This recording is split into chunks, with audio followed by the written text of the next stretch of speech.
It is the day after a massive windstorm. We had winds gusting up to 50 miles an hour, and it did a number on this plant. This is the Eve's needle. I absolutely love this thing. I'm not worried about it. This happens all the time in a windstorm. Eventually, it will straighten itself out. The sun will pull it this way, and it'll be back in tip-top shape before you know it.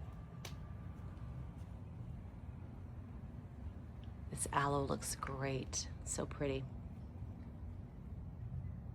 This elephant bush is getting long.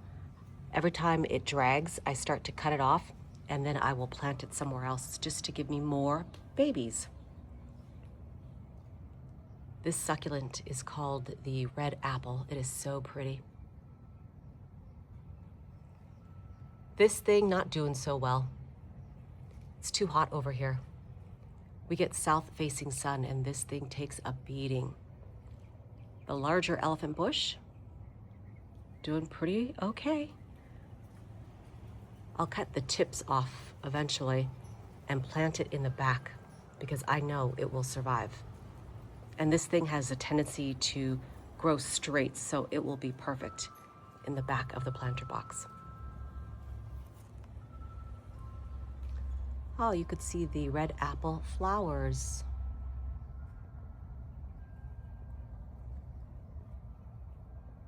I gave the cuttings away too.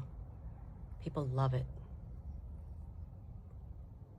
There are lots of empty spaces in the back, so I will start planting very soon. I've been extremely busy. Now this is getting really thick and congested. I don't like it like that. I like it a little sparser. And I've cut some pieces off of there and put it somewhere else, but I think I will thin it out. The dragon fruit is doing okay.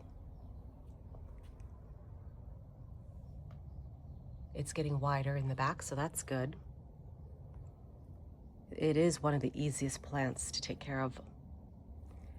And this massive aloe, that's more than 40 years old, bloomed so beautiful when it did.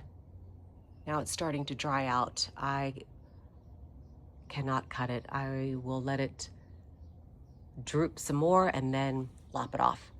But look at that. We got a little baby. I love it that it is the exact clone of this one. So cool. This is the African palm.